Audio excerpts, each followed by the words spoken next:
Hey, and welcome again to Ancient Ways for Modern Days. My name is Mike Freeman, pastor here at Valley Christian Fellowship in Longview, Washington. And today we are nearing the very end of the book of Acts. And so today we're in Acts chapter 27.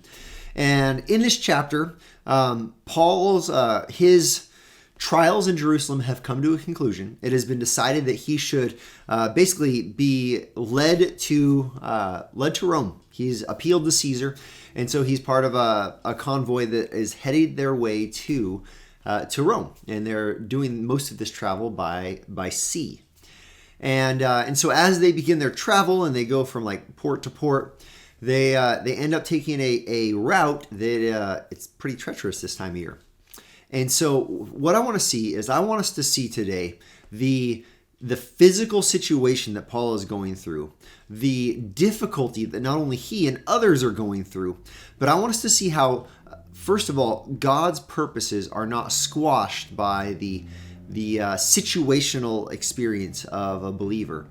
And then secondly, I want us to see how a believer can minister faithfully to others who are going through trial and who are going through trauma, who are going through great difficulty, even if we're going through it together, when we are trusting in the Lord and in His purposes. And so let's dive in. Let's look at Acts chapter 27, starting in verse 8. So they're sailing out. It says, coasting along it with difficulty, we came to a place called Fair Havens, near which was the city of Lasia. Since much time had passed and the voyage was now dangerous because the fast was already over, Paul advised them, saying, Sirs, I perceive that the voyage will be with injury and much loss, not only of the cargo and the ships, but also of our lives. And Paul's saying, listen, this is not going well. This is not going to end well. But the centurion paid more attention to the pilot and to the owner of the ship than to what Paul said. Now, I think we feel this way sometimes as believers. Sometimes as believers, we have insight into a situation. Sometimes we have a spiritual insight into a situation, and we say, this is not going to go well. This is not going to lead toward the end goal that you want. This is not going to lead toward human flourishing or toward hope or toward joy or toward peace. I mean, just think about the revolution, we call it the sexual revolution that's happened in the United States over the last 50 plus years. We see this, we're just kind of going headlong on a path that is leading to destruction. And we as people of the book, we say, look, all of these things that our culture is embracing, none of it leads toward hope. None of it leads toward joy. None of it leads toward peace or toward thriving as a culture. We're basically standing up and saying, stop, stop, stop. Well, that's exactly what the Apostle Paul is doing. But notice, Centurion doesn't want to listen to him. He listens to the what we call the cultural experts in that situation. Now, this isn't the main point of the text, but I think this illustrates how oftentimes we feel. We have the eyes of our hearts enlightened as the work of God has happened inside of us. We see that sin is as pleasurable as it might be. It ultimately leads to destruction. It is ultimately foolish. It ultimately ends with pain. And we hopefully share with others, this is not leading you to the path you want to go. Well, this is Paul's concern, and his concern falls upon deaf ears. And as the story goes, they press on, they keep going, and they find themselves in even worse situation, an even graver situation. And so scroll down to verse 20. It says, when neither sun nor stars appeared for many days, and no small tempest lay on us, all hope of our being saved was at last abandoned. Just imagine being at sea for multiple days in a storm, not able to see sun or star. All hope is lost. All hope is lost. Verse 21, since they had been without food for a long time, Paul stood up among the men and said, men, ye should have listened to me and not have set sail from Crete and incurred this injury and loss. Paul's not afraid to say, I told you so, I guess. This guy, I warned you.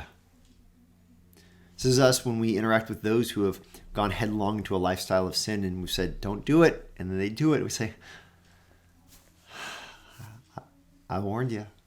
I warned you. And this sense of hope just being abandoned.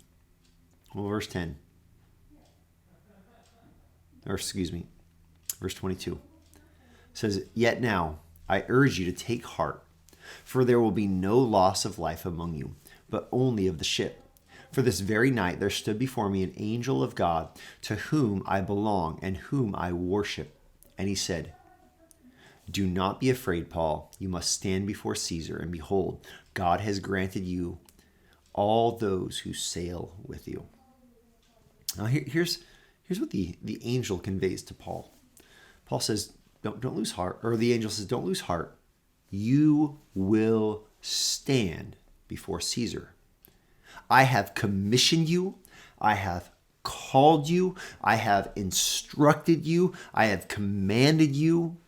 My plan, my designs, the worst storm in the world cannot keep you from fulfilling the calling I have placed upon your life.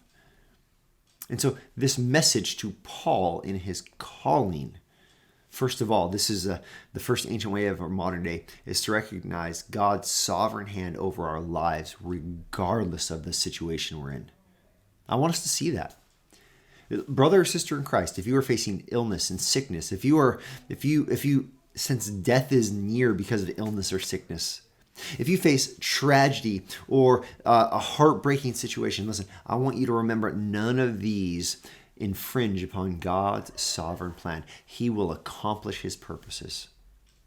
So you can take heart.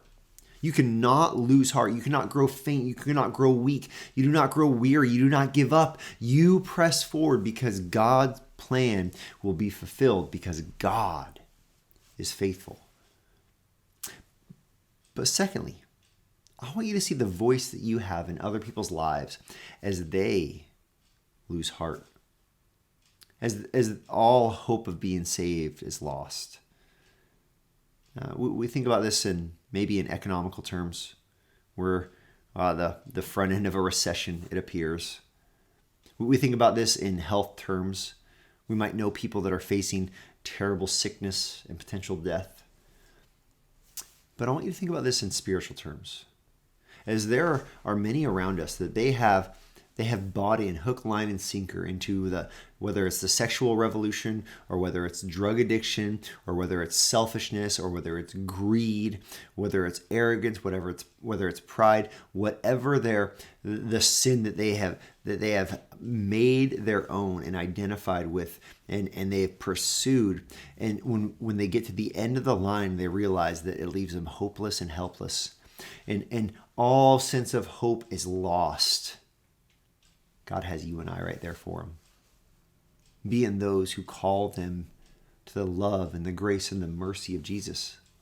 Being those who gently explain that trusting in Jesus, it will bring them hope and joy. And that trusting in Jesus leads to repenting of our sin.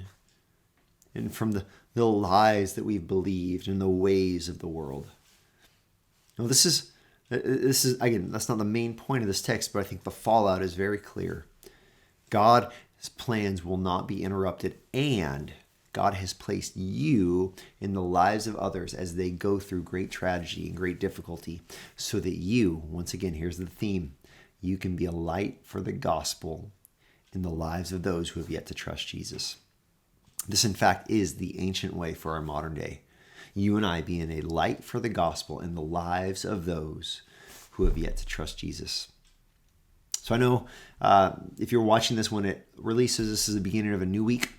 I want you to return to that list that we created a week or so ago, the list of people you're praying for.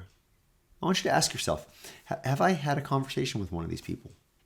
Are any of these people going through a great difficulty right now, and I can be a voice of reason and compassion and of truth in their life? I want you to, as this video comes to a close, I want you to take the moment and take some time and pray for them once again. And we'll see you again tomorrow for our ancient ways in our modern day.